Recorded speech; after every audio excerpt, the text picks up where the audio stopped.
All right, everyone. This is often a module that people like eagerly anticipate and wait for. Sometimes so like it freaks them out. It's the module on emotional eating. So welcome. We're gonna get all into emotional eating today. And really, I'm curious, and I would love for you to even maybe pause and just journal here. What comes up for you when I even just say emotional eating?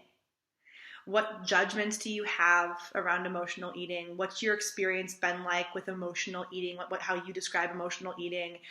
I would love for you to actually pause the video and just really journal, like, what comes up for you when I say emotional eating? What's been your history with emotional eating? So pause and give that a good journal. Okay, I'm gonna assume that you did that. So, in our culture, it may come as no surprise that we're told it's so bad to use food to cope with our emotions. That emotional eating is like the worst thing ever. But the truth is that turning to food in time of need isn't bad at all. I'd much rather you eat some cookies and ice cream than turn to like binge drinking or drugs or self-harm, right? And so that might sound extreme, but it's true. Like food is really not going to hurt you like other things actually can hurt you. And so I think it's important that we keep it in perspective. It's really okay if you have some cookies and ice cream or pizza to cope with a hard time. And so it might come now, and now that you're 6 modules into this program, it may come now at no surprise that I start this training by saying we must have full permission to use food to cope with our emotions. We need to have full permission to do that so that, again, we can make the empowered decision to use food to cope or not. Because again, if we're like, oh, I shouldn't use food, it's bad for me to turn to food when I'm stressed or sad or whatever, then guess what we're likely going to do in a binge style? Eat tons and tons of food. Because it's oftentimes a stress or sadness that we're just like, screw it, screw life, whatever. Or then we shovel food into our mouths, totally from a place of disempowerment and rebellion. And so we really want to lean into full permission. Many experts say that emotional eating is really just an outcome of still having restriction be present when it comes to food. And so we want to begin all of this by saying, man, guys, all we need really, we just need to have full permission to use food as a coping mechanism, just to be one of our coping mechanisms. And this will empower us to actually use food when food can actually be helpful and comforting, rather than feeling controlled and powerless by food, right? And in these instances. And the really cool thing is that, sometimes food really will help us. Sometimes, if we just want to feel comforted, food can be that thing for us. And it can be that thing that brings us comfort and joy, and it's delicious, and it can bring us some momentary, relief. Cooking can be a good distraction. And using our hands by cooking can actually help us to release some stress and anxiety. And of course, when we eat our favorite foods, that can bring a lot of comfort. But it's not helpful, of course, if we don't have permission to use food for comfort. And so we're eating, but we're not getting all of those benefits, because what we're mainly feeling is a sense of stress and urgency and guilt and deep shame. And so by actually having full permission to use food as one of your items to help you deal with tough emotions or help you cope with whatever it is, we actually get to use food for good. It actually can be a really, really wonderful way to help us deal with tough times. But it doesn't if we don't have the permission to do so, because then we just add guilt and shame and stress into what's already probably a very stressful experience.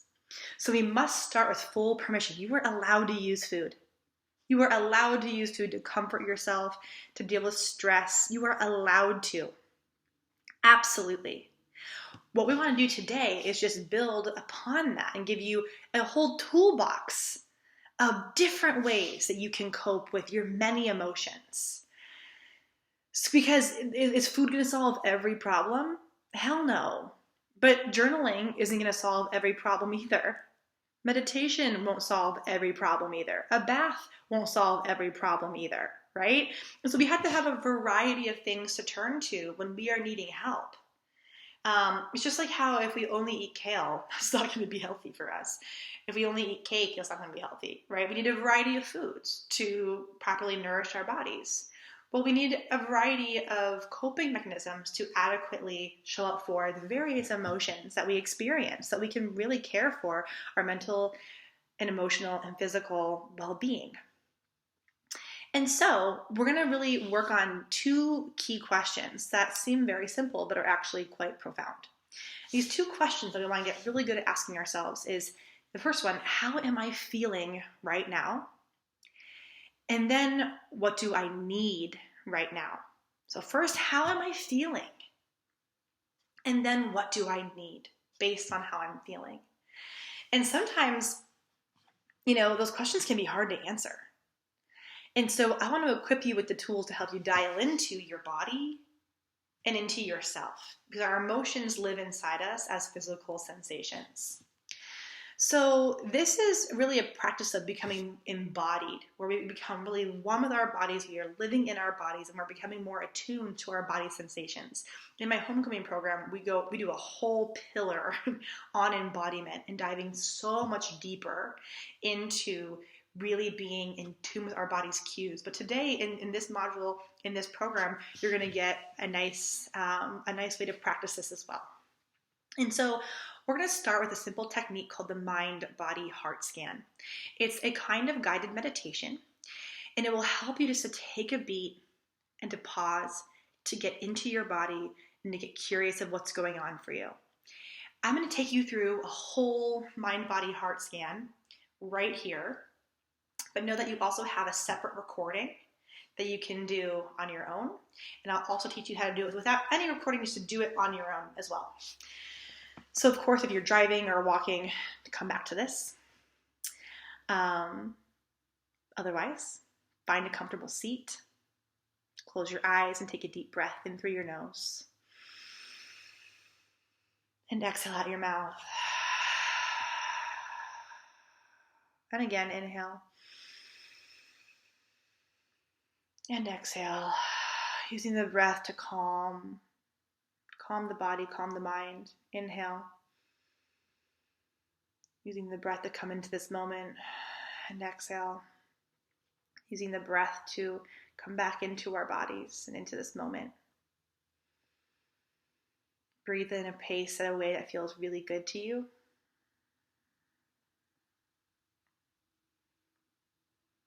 Allow yourself to just be right here where you are. Feel your feet on the ground. Feel your sits bones on the chair. Relax your shoulders down and back a bit more. Lift your heart, lift your chin. Maybe you want to put a hand on your heart, a hand on your belly.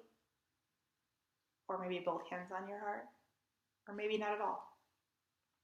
Totally up to you and what feels good. This is your time. We're just going to do a body scan. I want you to start at the top of your head, feeling into your head and noticing, do you feel anything in your head here? Is there any sort of headache? Are you squeezing your eyebrows? Are you clenching your jaw? Notice if there's any tension. Just take notice, no judgment. Can you release any clenching, any squeezing? Then move down into your neck and shoulders and notice what you feel here. Again, is there any tension you're holding on to? Can you let go? Can you relax? Keep breathing. Inhale and exhale. Move down into your chest. Can you feel your heartbeat? Can you notice your breath? Is it shallow? Is it deep? Is it nourishing? What do you feel in your heart space, that heart area? Does it feel tight or open and relaxed? Just noticing. Move down into your stomach and sense around for anything there. Do you notice any emptiness, any hunger pains, any fullness? Maybe you're feeling neutral. Maybe there's any nervous butterflies, or perhaps there's no sensation at all. Inhale and exhale as you move down to the lower half of your body, taking note of your hips, of your legs, of your feet. Notice when all that feels complete, and take a deep breath in and exhale it out. Bring your attention back to your head. Notice any thoughts that are present for you, swirling around. No judgment of the thoughts, just noticing what they are. Inhale and exhale. And bring attention to how you're feeling emotionally. Does anything stand out to you? Scanning through your body from head to toe, noticing for emotional sensation. No judgment, just noticing. Inhale and exhale. Take one more deep breath, just seeing if there's anything else that wants to be noticed. And when you're ready, just slowly come back to this moment. You can wiggle in your seat, open your arms, open your eyes rather, maybe stretch your arms overhead, and just notice what came up for you. Maybe even journal what came up for you in that mind, body, heart scan. So this is a more in-depth, slower version of the mind, body, heart scan. Okay, if you had the time, slow down and put on the recording and do it like that, or you can even just do it in your head, just like that, or you can really do it in like a minute, right? By just taking a beat to close your eyes, to breathe, and just to feel into your body, go from head to toe, physically, right? Then mentally, then emotionally, just getting curious, just taking a pause to be like, how am I feeling? How am I feeling right now? The more we ask this question, the more we get into this practice, the easier it becomes to identify, oh, I'm feeling this way. And that's super, super helpful, right? That's so helpful to be able to know. But it can be hard at first. And so be easy with yourself, right? Again, we're just learning about our bodies, about ourselves, about how we feel. And there's no way to mess this up. Okay, there's no way to mess this up. And so one of your action steps this week is I want you to be able to practice this mind, body, heart scan at least 3 times in the next week. Okay, so that, when you are in need and you're having a hard time, you can easily come to it. Practice it when you're feeling good, and then come back to it, right? Come back to it going forward.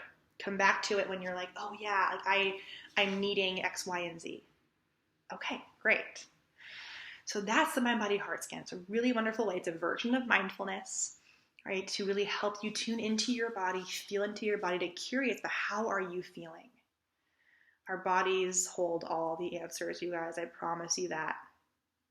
So that helps us answer the question of how am I feeling? And then we want to really look at, okay, like what am I needing right now? And one of the worksheets is a wonderful worksheet from Evelyn Tribole, the co-founder of Intuitive Eating. And it has these 2 questions on it, and she actually lists out all these different emotions. So that's really cool and helpful to kind of look at these different emotions. But then it's, okay, how am I feeling? And she lists out, all these different categories in terms of, okay, what do I need now? So it's how am I feeling and what do I need?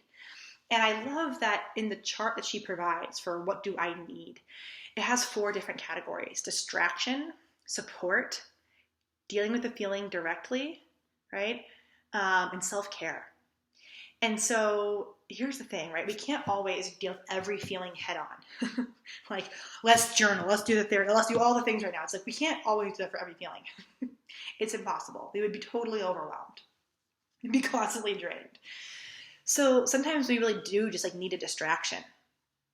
Or maybe it's just like something triggered us. We just gotta distract ourselves, just like get away from it, right? Just need a distraction. And so I love that she includes distraction as one of those categories. And that's where food could fit into that category of distraction. Like, I'm just going to make dinner, use my hands, read a recipe. You know what I mean? Like, that could actually be a really great distraction. Or like going out to eat with a friend. That could be a great distraction.